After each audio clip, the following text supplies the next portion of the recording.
Hi everyone, in the video today I'm going to talk about how to make just really simple, cute leather or cork leather earrings, DIY earrings. These are just a few examples of some of the ones I've made. I think one of the fun things about these earrings is that you can make them with pretty much any material. Like this one is a genuine leather, and actually those are the ones I've shown you so far.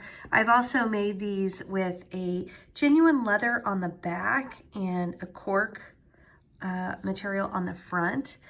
And I've made them in different widths. Like these are a little bit wider and thicker, which I actually love. Been making more of those lately. Typically, I've been making the skinnier ones. And I like those too. Those are really fun. But you can really make them to whatever thickness and whatever height you want. Again, that's why I love DIY leather earrings, because you make them right for your style, the size of your style and the pattern. And you can make them with faux leather too. So no worries if you don't want to use genuine leather, you can still make them with faux leather. There's a lot of different ways to finish them off. You know, I've used jump rings, the hooks where you use jump rings here. I also finish them off where you don't use jump rings, but you do use that same style of hook.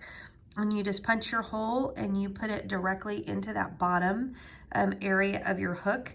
And then you can also use the ball wires. And so I'll show you that as well. And there's just a lot of variety just to make these how you want. So today I'm going to show you how to make these.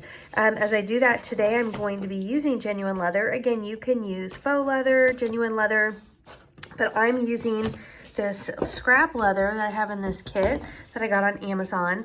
And I love these for bar earrings because I love the texture of some of the scraps in this kit.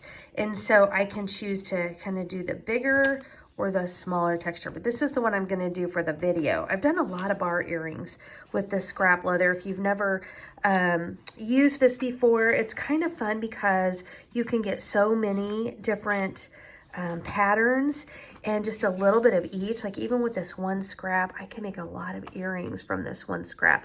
So you get, I guess I would just say you get a lot for your money. And you can get these on Amazon. I got this one on Amazon. I'll link that up. But you can get these on Etsy. I buy scrap leather kits on Etsy as well. And if you're just getting started and you want to make a lot of different kinds of earrings, maybe think about doing some scrap if you're ready to get into leather. I bought scrap leather before I bought any other leather. Now, other than Cricut leather, I used that from the beginning. But I started using scrap leather first. So I'm looking at my leather, and one of the things you want to do before you get started is just see where you think you're going to do your cut and how much height you have. And this is a really nice piece because I have enough height to run bar earrings all along here. I could even do a second set. I'm not sure if I'll do that today or not, but I could do a second set all along here. The key though is, as you're working on your Cricut project, you want to cut those pieces next to each other because you wouldn't want a bar earring from here and a bar earring from here. They would look like they didn't really match. So I'm just pointing that out as we get started today. Just kind of know your piece, know the leather that you're working with. Okay, so now that we've done that intro, let's go ahead and move over to Cricut Design Space. Okay, so from Cricut Design Space, the first thing that I need to do is insert an image. So I'm just going to click on this images icon over on the left panel, and it will bring up all of my images. I've already filtered. When this comes up, it brings up every image. If you just want to filter by what you've uploaded, in the upper right hand corner there's a filter button. Just click that, and then you can click on uploaded, and then the only thing it will display is your uploaded images. Once you've clicked what you want, just click off of that menu and it will disappear. And then we just need to work our way down to find my image. It is a little bit further down here because I uploaded this one quite a while back. I made a lot of these.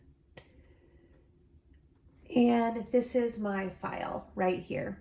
It comes into the mat with holes and without. So I click on it, and then I click on the Insert Images button on the lower right-hand corner. All right, so this brings in both sets. The first thing you have to do is decide, do you want holes or do you not? I tend to do the ones without holes. So the first thing you need to do, regardless of what your choice is you need to ungroup these because that will let you delete the ones that you don't want. So click on the image, and then in the upper right-hand corner, click on the ungroup button. And now that will treat each of these as a separate image, and you can now delete the ones you don't want. So I'm holding down my left click and just moving my mouse to draw a box around the ones I don't want. And then you'll see once they're selected, I have the opportunity to click this X in the upper left-hand corner to delete that image. Now, people do ask me a lot, why don't you cut the holes? And actually, using this leather, I think I could cut the holes just fine. But in a lot of leathers, when I cut it, doesn't cut all the way through, and I feel like I spend more time trying to fix that, and I have a leather punch. So it's just so easy to punch that leather and have that hole ready, and that's just what I tend to do. But it's really a matter of preference. You should do whichever way that you like the best. Okay, so I have my earrings. I'm going to see they're here separately. You can tell because when I click on one, it only highlights the one. I would actually rather work with only one, and I can duplicate it because I want one to be able to get to the exact size I want. So while that's selected, I'm just going to click the X, and now I've just got this one earring. Now today I'm going to make a couple different pairs. I'm going to do one that's tall and skinny and one that's a little bit taller and a little bit wider. So for this first one, I want to do about a 2-inch height. Actually, this is very similar to what I'm going to do for the first one. I'm still going to make my modifications because I want to go 2 tall and 0.4 wide. So while it's selected, I just come up to these fields up here, and this is where I can enter the dimensions I want. Now, one thing I want to call out before I do that is this is locked. You can see the lock here, you can see the lock down here, and that means as you change one side of the dimension, the other will proportionately change. Now, we actually want to unlock that because I know the dimensions that I want, and I don't want it to always be the proportionate of this length to this width. So I'm going to click that unlock button and then come up here, and I know I want a 2-inch height, so I'm just going to put my cursor in that field and input a 2. And then for my width, and notice since it's unlocked, it doesn't automatically adjust the width. If this were locked, when I input this would automatically recalculate, but this stayed the same. And for my width, I'm doing a 0.4.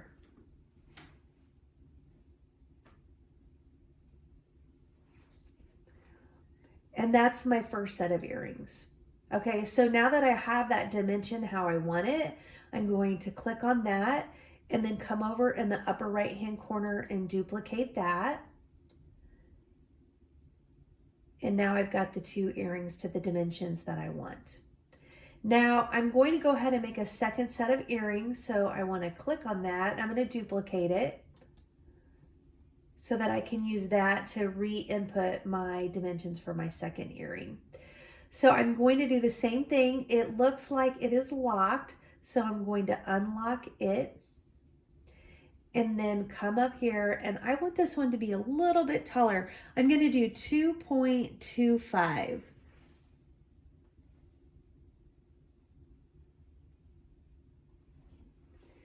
And then I also want it to be wider, so I'm going to make my width 0.75.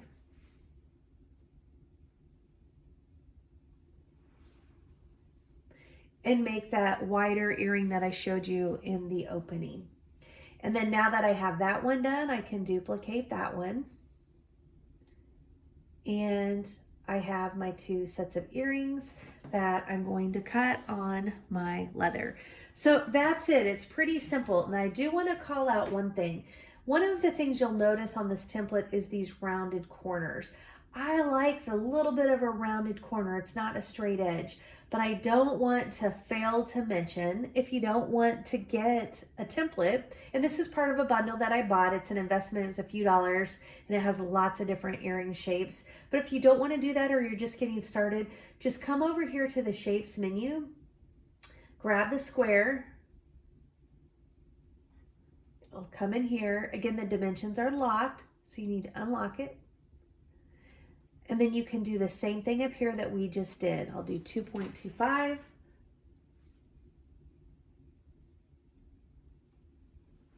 And for my width, we did 0.75.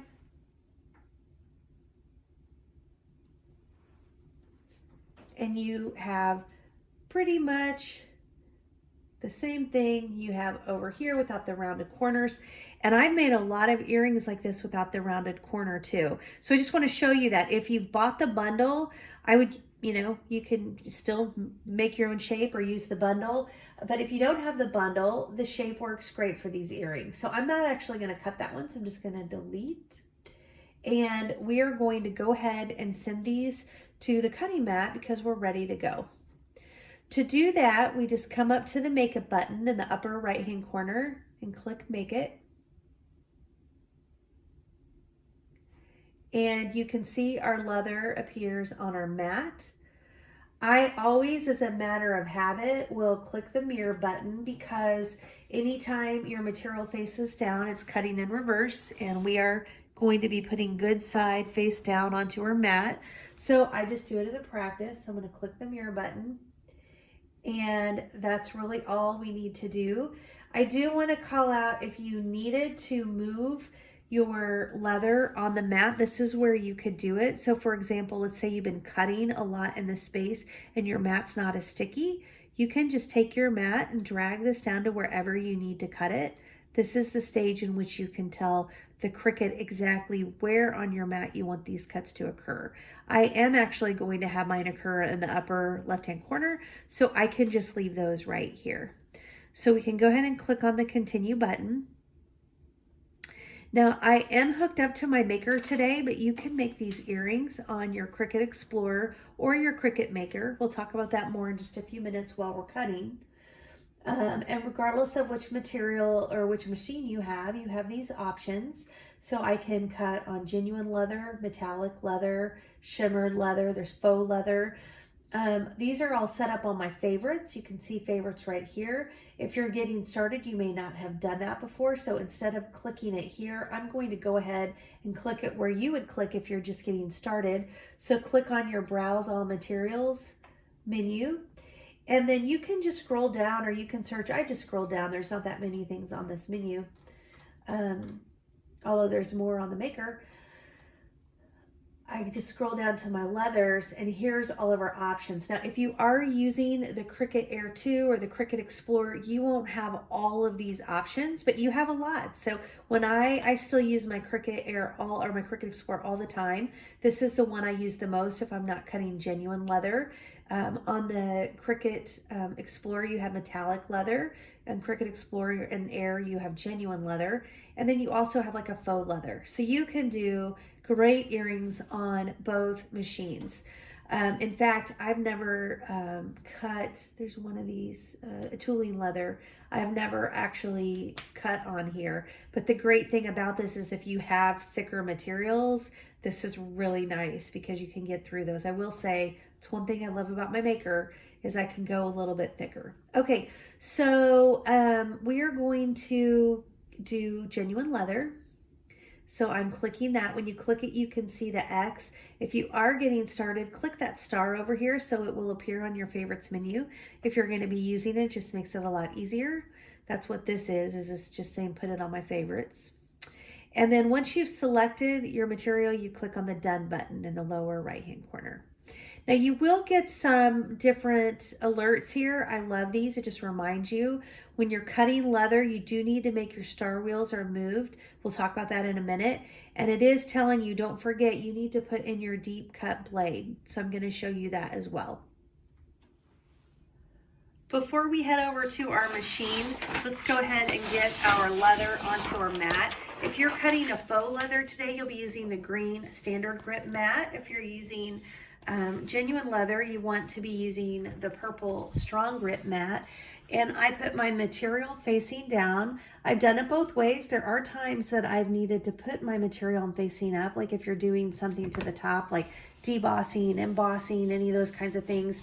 You need to face it up. I will tell you, if you face it up, your mat will be so messy. And so I would put down, if you're going to do that, this is a pretty clean leather. I've used a lot of leathers from this kit, this particular scrap kit. I've used a lot of them. I don't really have much mess on my mat, but I'll put down a lot of strong grip contact paper, and it really protects my mat. And so I do that a lot. I'm not doing that just because I don't anticipate this will be that messy.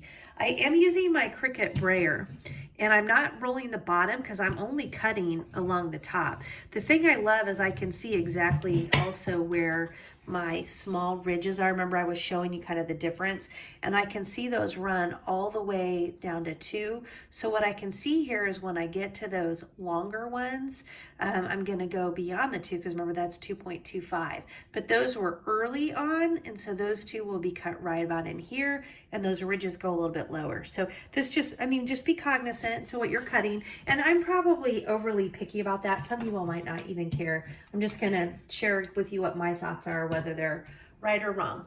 Okay, so our mat is ready to go. Let's head over to our Cricut machine.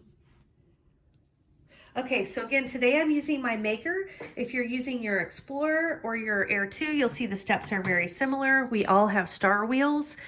You want to get those moved all the way over to the right. If you don't, these star wheels will leave indentation marks in your material. They do not look good, and they're typically spread through your bar. It helps keep the paper, cardstock, whatever you're cutting, helps keep it, down. But when you're doing leather, it's thicker, and so you just need to get it out of the way. The other thing we need to do is we need to change our blade. I've got my standard fine cut blade. This is B. And so it looks a little bit different on the Air and Explorer, but it works pretty much the same way. You just need to open the latch. The latch is a tiny bit different on the Maker, but you'll see it's similar enough. And you just pull out that blade. With the Explorer, you're just dropping it in. That's the difference, but both are equally easy. And then you need to put your deep cut blade into that spot. So if it's the Explorer Maker, you're just dropping it. If it's this one, I just kind of hold it in there while I push that shut, and then I just close this other latch, and now my deep cut blade is inserted. I always like to put it into my tray. Both machines have a place for me to stick it in here. My table usually gets messy as much as I try to keep it clean, so I always try to keep my blades in here so they're easy to grab. Okay, so my machine is now ready, so I can take my Cricut mat and stick it into my Cricut, and then I've got my blinky light saying go ahead and load. I'm putting that in. And then now once my Cricut starts blinking where my Cricut symbol is, I can push, I call that the go button. I can push that button. Now you'll notice with the Maker, it brings your mat kind of all the way in and then it comes back out. That doesn't happen with your Explorer or your Air. And so in a lot of my videos, I use the Explorer because you can pretty much do most everything with it. It's just you can do some different materials and cut some a little bit different thickness with this one. But I like to use my plastic cover. Like I will put this under that material, oops, oh dear, wherever I'm not cutting. And I like to do that just so that I'm not messing up the stickiness of my mat here. Well, that works great on the Explorer and the Air, but in the Maker, when it sucks it in, that plastic usually isn't exactly lined up and it just crinkles it all up and it causes all kinds of problems. Okay, that is how simple that cut was. I mean, that did not take any time at all. So let's go ahead and eject it by pushing our eject button. Okay, so I don't know what happened here. This never happens to me, but it didn't cut through, and I'm so mad because I always try to say, don't eject it until you do a test so you can, see if it cut, and if not, you can run it through again. And of course, I've used this leather and this never happens. I think I didn't have my blade in.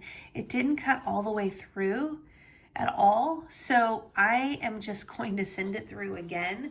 I'm looking at my blade. I think maybe I don't understand what I did. That looks like it's down, so I'm going to clamp that shut again. I'm gonna send it through. I just don't understand what just happened. So I'm gonna reload it. What did I do? I'm gonna think while this cuts. Normally, what I'll do is after the cut happens, before you eject, lift that leather and see if the cut has gone through. You don't know this, but you can actually, or you may know this, but it's not obvious. You can push this Cricut symbol again and it will run through that entire cut one more time. Oh, now it's saying we're unable to check. What on earth have I done? I'm gonna push the stop button here. Okay, so I put my leather in again, and this time I changed my setting. I'm not sure why. Oh shoot, it's lifting. Oh shoot, I gotta pay attention. This is not good when your leather starts to lift. And maybe that's what my problem is, more about that. It's, I think my mat is not sticky enough. Let's see how we survive this. I changed my setting to metallic. That is one tip. I mean, it's one thing I've done before when the leather doesn't cut all the way through. Oh, I just saw it do a little bit of a jump there. And there she goes. Okay, so I had some trouble with these earrings. I did get them cut, but I had some problems with this leather because it was lifting from my mat. And I've done this before, so I'm not understanding if maybe these ridges were a little deeper, or you can even kind of tell on my mat, like I've used this a bunch and I've even scraped off some of the sticky. And so I'm going to try something. I want to do this again. And I'm going to try using the strong grip. I just cut me a little piece of transfer tape. And I need the sticky side to be facing up, so I'm going to put it down on my mat. My leather is now gone over here, so I can't use that. And actually, since I'm going sticky side up, I might even, no, I don't think so. I'm going to keep it facing down. I want to make sure I'm planning this for where I actually have leather. And so if I were doing that, I'd be putting my leather down right about here, which means I probably want that to start around in my 4th inch in. So I'm gonna just put this here.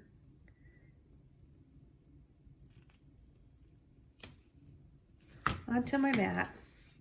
Oops, I didn't do a very good job. Not that it would matter, it just wouldn't be sticky the whole way, but I'm gonna get it down there right along that line. I'm pressing it down. You can use, gosh darn it, I don't have my weeder over here. I don't think this is gonna be sharp enough. Yeah, maybe it is. Just need to pull that backing off. I usually just use my weeder to grab that corner and pull that backing off. Now this is sticky, should be super sticky. And so I have that down, and I'm just going to place my leather down on that. That starts right at the 4-inch mark. The reason I'm paying attention to that is now I need to get my mat ready and move my earrings over to start cutting at the 4-inch mark. Okay, so I'm looking at my mat. If you are having a hard time and it's not letting you move these things around, you can come down and just cancel the cut and then click make it again and come back to this mat. But we know now that we set these up to start cutting at the 1, 2, 3-inch mark. So right here is where I'm set up. So I'm just gonna line them up over here. Because remember, I don't have leather over on that first spot anymore because I've cut that. I'm just not happy with how that turned out. I can clean up those cuts and save the leather, but I'm just determined to figure out what went wrong. And so I've got those there, my 3-inch mark. It looks like I'm cleared on the edge, so I can come down and click continue. I am going to select, instead of genuine leather, just since this is kind of giving me some fits, I'm going to click metallic because I just think that gives it a little more pressure. That's me thinking. I mean, I've done that before. I could be totally wrong. And then now I'm ready to go ahead and load it into my machine. So I hate it when things go wrong, but on the positive side, I try to think, well, at least, I mean, everything goes wrong for everything. Other things go wrong for other people too. So I might as well try to include it here to show you how I'm trying to fix it. And I'll insert my leather. Oh, I probably should have really used my brayer even better than normal, but that's okay. Since my problem was the lift, it kept lifting. I probably should have really used that. And then I push my go button to cut the leather. So for those of you that have been watching videos on my channel, welcome back. Thanks so much for continuing to watch my videos and to work on earring projects with me. Those of you that are new, I'm really glad that you found me. This is a DIY channel where I make all kinds of things, mostly focusing on using my Cricut and mostly focused on my leather earrings. But I have a lot of fun. I try to share tips and tricks that I've learned as I do my earrings. And clearly when things go awry, I'm sharing those with you too. I do think that's one thing I hear from people from my blog and in comments is this went wrong and how do you fix it? And I think it's just good to know that things do go wrong, and I think we all can just share with each other what we learn and how we fix things. I think I've learned as much from other people as I've learned from my own experiences. So feel free to share any tips and tricks that you know, because I certainly don't have all the answers. But I do make a lot of earrings and I can share what I've learned. If you do find anything helpful today in the video, I would love it if you would just take a second and tap that like button. That really helps me out and it lets me know that you're finding some value in the videos. This time I will not fail to do the step that I say you should always do. Before I push this eject button, I'm going to see if my earrings cut. And here, I think you can see, hopefully you can see they cut very nicely. And so I can eject. If I did this and it didn't seem like I had a really good cut all the way through, I could push this button again, even though it's not blinking. I can push it again and it will repeat that entire cut. That is a really great thing when you're cutting and you just don't get through that final layer. A lot of times if you do that second cut, you can get, that little bit of difference that you might have been missing. I'm gonna click the eject button. And I'm glad I went ahead and did this just to show you, because you saw how the first one didn't go through by using the contact paper. Because remember, I showed you this mat was really worn, this top row, and you can even see where the stickies come off as I scraped, and for another project I scraped it off. But by using that contact paper, look at that cut. I mean, this is the same piece of leather that gave me a fit, and I did change to metallic, but I will tell you, I do not think it was just, oops, sorry about that. I do not think it was just the change to metallic that made this cut so beautifully. I really think it was the use of the contact paper. This is a big tip and trick that I love. Okay, so let's go ahead and pull this off. And I love it that the contact paper didn't stick. A lot of times the contact paper cuts all the way through here. And when you pull these off, you have a layer. Oh, here we go. This is good that I can show you this. You have a layer of contact paper with your earring, and then you just need to pull that contact paper off. And so that is an extra step when you get done. You do have to clear it. Look, it's sticked on that. It's stuck on that one and that one. It is an extra step because you do need to go back to your mat and you need to get all of the contact paper off of your mat to keep it clean and ready, for the next cut. But to me, it is just worth it because one, it protects your mat. I always tell myself I do use it a lot. When I don't use it, I think it's because I'm in a hurry. I think I should be using it every single time because it keeps the mat so clean. And that means your mat will last longer, your mat will stick better, your mat will look better, and you'll like using it more. This was that first group I did, the ones that didn't cut so well. Look at the debris they left behind, right? And you can clean this and scrub this. You can watch all the videos you want about how to clean Cricut mats. I do that. They never, I don't know. I don't feel like they ever stick the same or work the same. I do it and get more extended life. Usually I end up using contact paper on them after I clean them because I never find the same level of stick. But if you just use the contact paper, then your mats are always awesome and it's going to have that really firm stick. So these earrings really cut very nicely. The shapes cut so nicely. Even after I got the other ones out, you can just see the cut. The cuts just aren't as good. I'm gonna have to trim up around the edges a little bit, but you know, I can salvage them. It's fine. So why don't we go ahead and I'm going to take these and we're going to get some earring findings, some hooks into them so that they're ready to wear. Okay, one thing I should have mentioned when we were cutting our leather is that if you're using faux leather, another thing you probably want to do is just look at the back and say, do I like how the back of my faux leather looks? Now I'm using genuine leather and I think this looks great, so I'm not worried about the back. But if you don't like the back on a lot of the faux leathers, like there might be a kind of a tan knit back and you just don't like that, you can cut extra, just cut 2 extra, and then you can glue those together. And then that way, as that earring turns, it just has a finished look. So I should have mentioned that. I'll link to what I use to glue that in my blog post and also below the video. I'll link to everything I can below. All right, so the next thing that we need to do is we need to punch the holes. If you don't already have holes, punch the holes into your earrings. I've got 2 different hole punches. This one has smaller holes, and like this one I think goes up to a 2. This one, the lowest one, is a 2, and it goes up way high to like a 4.5 or whatever. I only use the 2 on this when I'm using earrings. So I'm usually using this one if I have a thicker leather. This is pretty thin, so I think I'm just going to use this hole punch. I like these smaller holes. I will probably move it up just a little to the second. You can rotate this to change the size. I think I'll move it up just a little bit. And then I can just eyeball this and make sure you know which side you want the hole. I want my hole up here. So you can just get that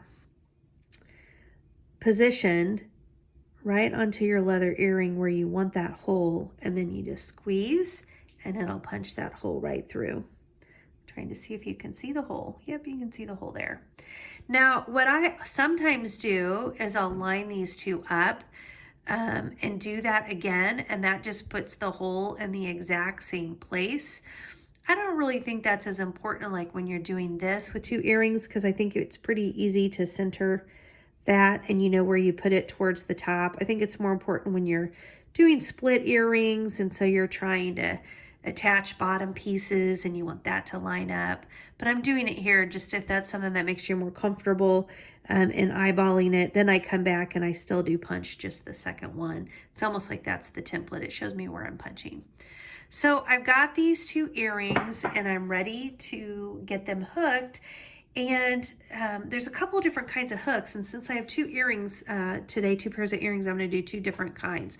So these are the ball wire hooks, and I love ball wire hooks. I use them a lot because they're so easy. You just take that earring and you push, you know, the earring through it. You bring it down into your earring and it sits in the ball wire hook. And you can take a pair of pliers. A lot of the ball wire hooks actually come at an angle and they close a little. And I have a lot like that. I also recently bought these, and I do like to give a little squeeze just to make sure that that earring's not going to lift off of the hook. And so that's it. You can just see like these ball wire hooks are awesome. It was kind of funny. I didn't use these at first. I used jump rings for everything that I was making. And then I found these and I just love them. I love the look of them and I love how easy they are. And then I noticed all my Silpata jewelry has this kind of wire, and I never noticed that. You know, it has, they're these ball wires. I have a lot of Silpata earrings and I just pretty much, I don't know if I found any that didn't. Now, I don't know why that made me like them even more. But these are also good. They're economical. So it's another great way to do your earrings. I also like these if you're looking for a little more dangle.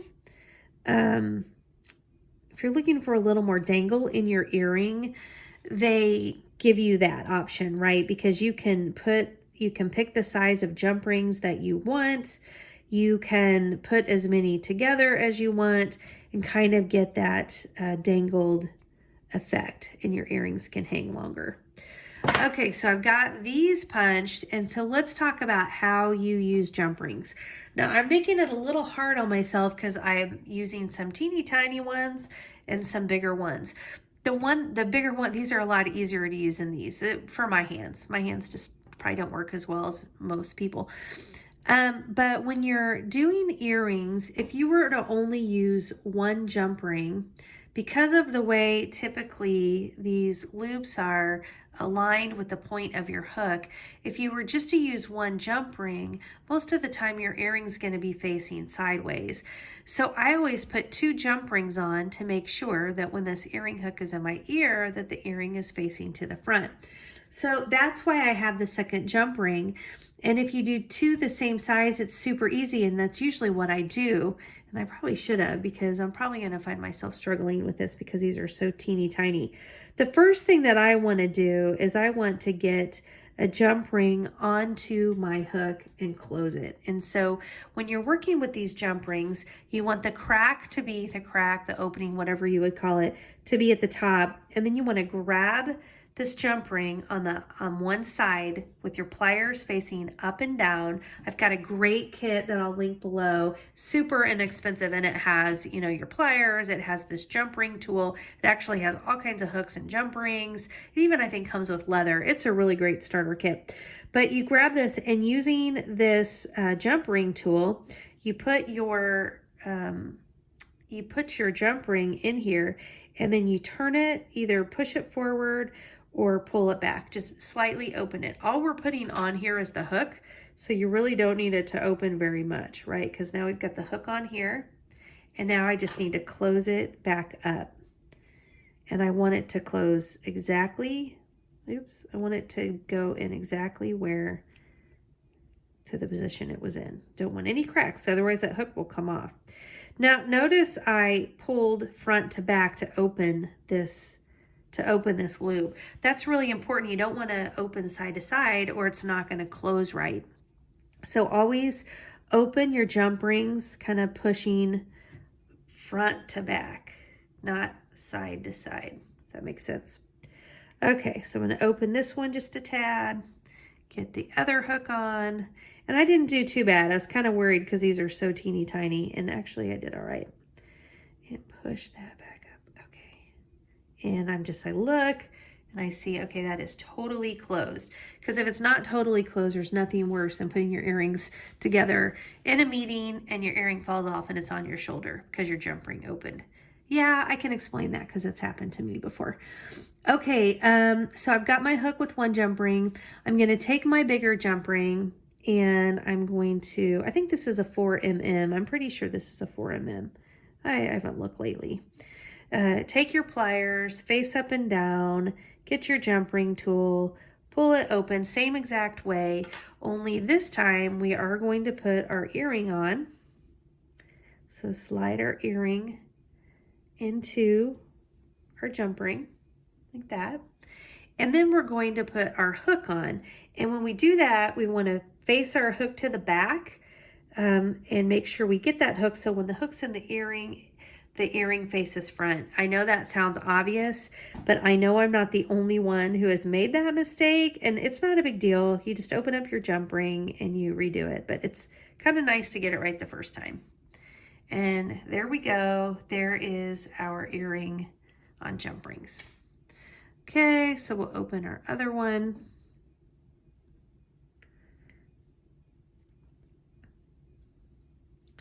Put the jump ring onto the hook, or onto the jump ring. Gosh, put the earring onto the jump ring and then put the hook facing backwards.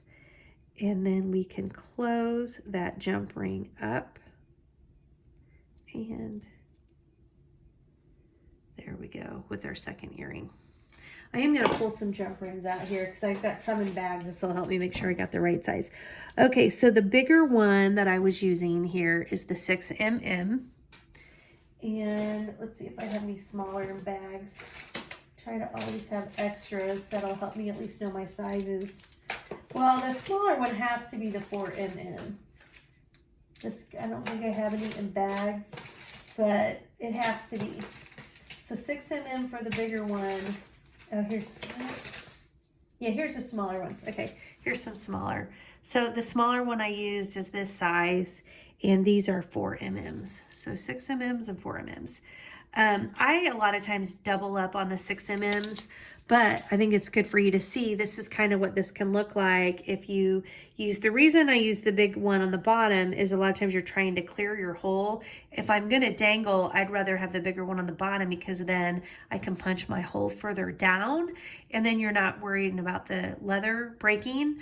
And then really the top one is just serving the function of getting it to face the right way. So you don't really need that to be bigger. If you want longer dangles, you could do another bigger one. But if it's not really about the dangle so much, you can use the smaller one. It's all personal preference. You know, you can line those things up however you want them.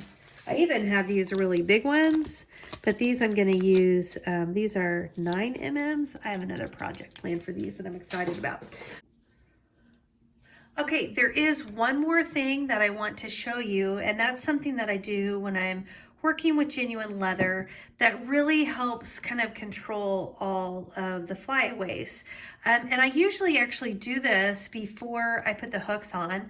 I just, when I'm doing my videos, I'll do it after and it works fine. But like just for example, I've already done this to all my pieces. Like I cut these pieces and then I did this step. It actually doesn't take very long for it to dry, but then that way it's already done before I put my earring components on.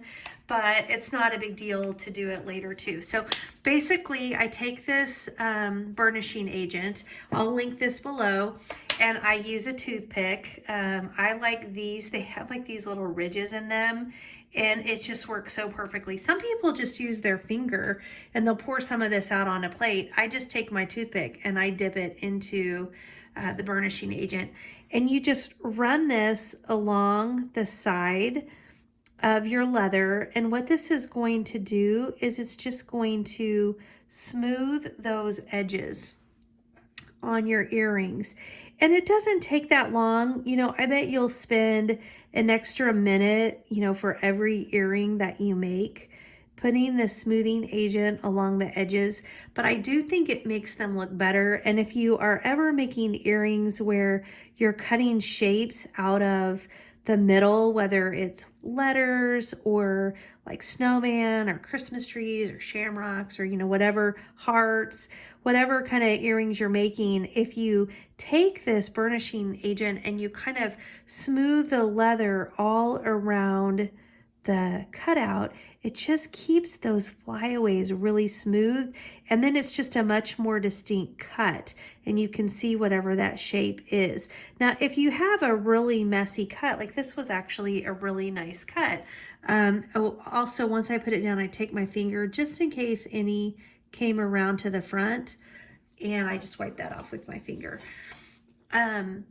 But if you have a lot of flyaways that are just out of control, you can also just use scissors before you use your burnishing agent, because trimming is important. Now, I didn't need to trim this one. I have flyaways, but I don't just have big pieces that I need to cut off. And so just by using this, I can really smooth around the edges of my earrings and just give it that nice, clean look.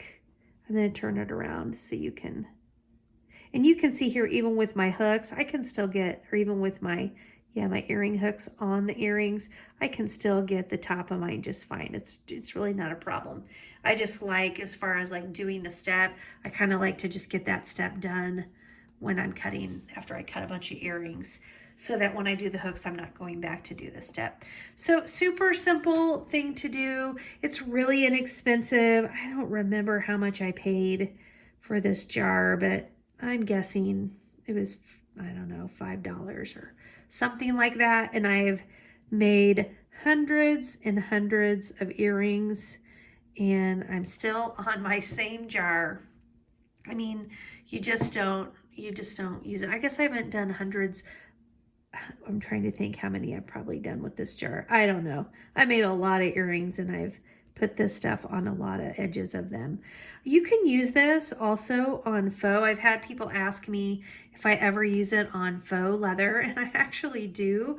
I don't know if that makes any sense, but I will tell you it smooths the edges. I don't know if it's what it's meant for. I don't know what anyone would say about that, but I do it, and it keeps my flyaways off of those earrings as well. So I guess my answer would be yes, or that has been my answer, just because when people ask me what I do, that's something I do that I think looks good. All right, so burnishing agent to smooth edges on your leather is a good thing. I will link that up below. Okay, so that is it. It is super easy to make your bar earrings. Here you see I've got a lot of my projects either already hooked up or lined up to hook. I've done a video about my use of ice cube trays from the dollar store, the Dollar Tree. I just love it because it helps me keep all my stuff organized. These are all my things I need to make my Pinterest pins on. But again, you can just make any kind of pattern, any kind of material, faux leather, leather, cork. These ones right here were cork with a leather back. I use a lot of the cork that don't have leather backs. I use cork with the knit back. When I do those, I do like to go back to back so that the back looks good. On these, it's just a nice tan leather, so I didn't put anything on the back side. These are a little bit thicker too. I'll link up to these materials if you're interested in some of the materials in the shops that I use. I have a few different shops that I really like. And then I always like to take anything I do and seasonalize it. I'm going to make some pumpkin. I've got some really cute pumpkin leather I'm going to do with these bars as well, but I thought these poinsettias would be super cute for Christmas. So good luck with your project, whether you decide to do the skinnier bar earrings or you go a little bit wider, a little bit taller. I wish you the best of luck with whichever you try. Thanks, everyone.